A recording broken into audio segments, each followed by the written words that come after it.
Thank you so much for watching. It is Microfighter Monday, episode 47.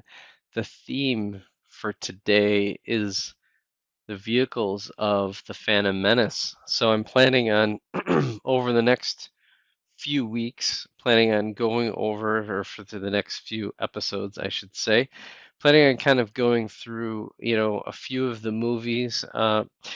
Part of the whole experience of collecting all of the microfighters was to become a little bit more of an expert in microfighters themselves. I've dabbled and enjoyed some of the other talented designers. Go back to the Microfighter Monday, invite you to subscribe to that playlist because it's got, I mean, we're up to 47 episodes, nearly approaching 50, which I have to like pinch myself since I started this.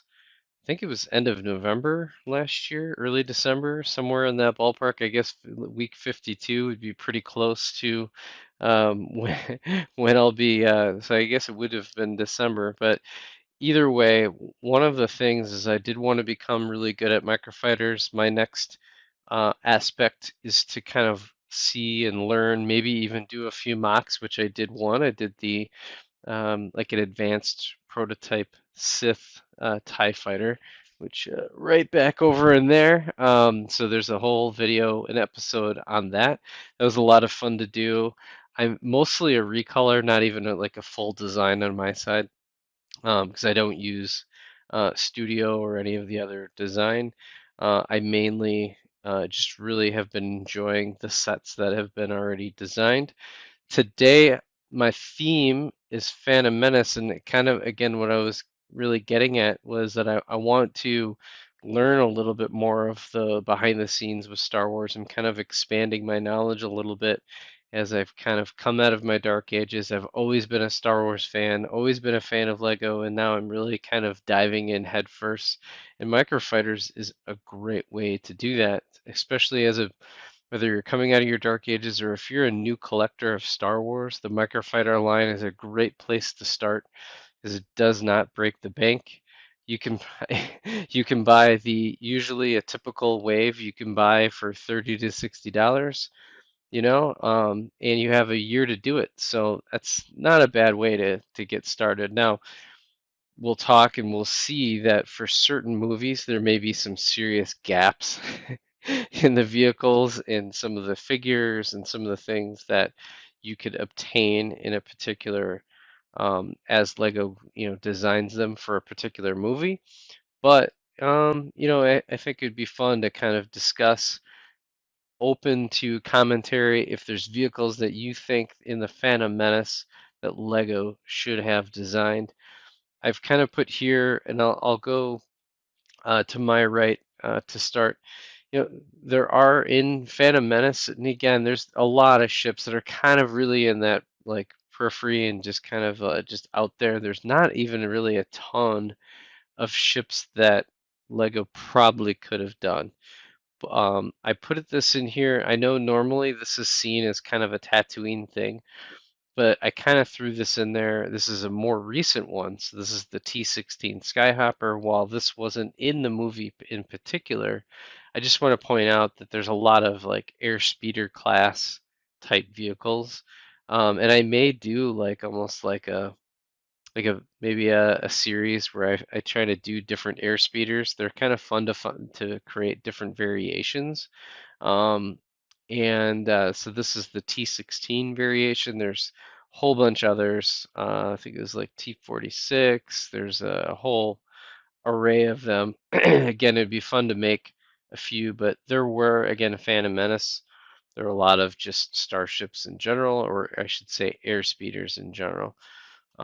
The other one that Lego came out with, and it was among some of the first sets to roll out, was the AAT, and there's that variant there. There we go. And I've done a video on all of these, and that was part of the original fight with Naboo. The other Now the interesting thing is that Lego's done play scale or more Mindy range pod racers, but there is not any Microfighter pod racers. A lot of the vehicles in Phantom Menace, ton of pod racer variations out there in the mix. So I'm somewhat surprised that Lego hasn't tapped that particular market. Also, while this wasn't really featured so much, the Vulture droids were in the Phantom Menace. So that is one, and I really like this design, very playable. Only thing is with these two, the AAT and the Vulture droid, is that there aren't full minifigures, just the standard battle droids. And then again, while there isn't pod racers, and again I'm missing a piece here, I need to fix that. Um, they did a great job, and this one was released later, so I think just a couple years ago, the actual Naboo Starfighter featuring Anakin. Would have been nice to get maybe even another variety version of this with like a different pilot, would have been really nice. And then last but not least, um, you have the Darth Maul, who was kind of the Phantom Menace of all of this, although it was really Emperor Palpatine. Spoiler alert.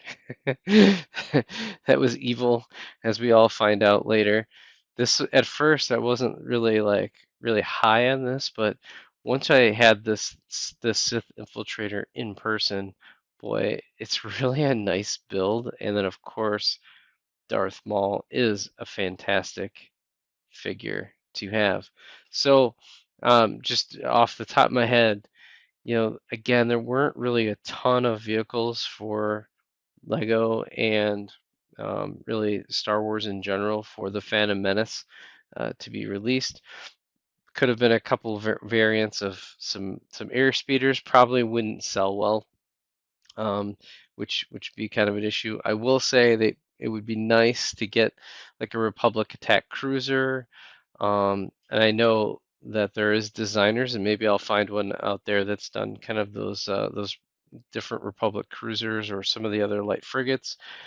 There was also the Trade Federation battleships, those circular type. There were a couple variants that were there. There was also a Coruscant um, transport ship or taxis. There was a whole bunch of ships that they could have used with that.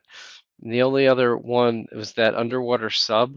That was I mean, if you think about they did create a set with that, extremely popular, mainly because it came with Queen Amidala. So maybe that set in Microfighter form, if they put like Qui-Gon Jinn or if they put Jar Jar Binks, probably wouldn't be very popular as a minifigure. If they put Queen Amidala, which is actually another one they could have created, was Queen Amidala's transport. Very difficult to do but with today's chrome pieces. I don't know. Maybe they could have gotten away with it in Microfighter form. I sure would be a hot seller with her on a Microfighter. It's a very in-demand figure, probably too pricey in terms of a Lego designer budget. So definitely there's a bunch of, let me see if there's any others that I'm missing here. No, it's it pretty much covers it for Phantom Menace. Again, not a ton of ships. A lot of it was very thematic in terms of whether it's the battle or they were just in building scenes. There were not really a ton of vehicles. There were a few speeders. Oh, that's probably the only other thing is that being on Tatooine, there was a standard land speeder would be like another one that they could have done. I don't know. They could have put Qui-Gon in that, something along those lines. Otherwise, I think probably the biggest one, and I'm really shocked, like Sabula's speeder or another pod racer of some kind, probably would have gotten some popularity, at least at the time. Maybe hard to come out with it today, although there's a lot of prequel fans that would just love the pod racing. I'm not one, but I'd have to get it as a completionist. So that's it for today's episode, number 47, Microfighter Monday, and we're talking today about Phantom Menace. So stay tuned to next week.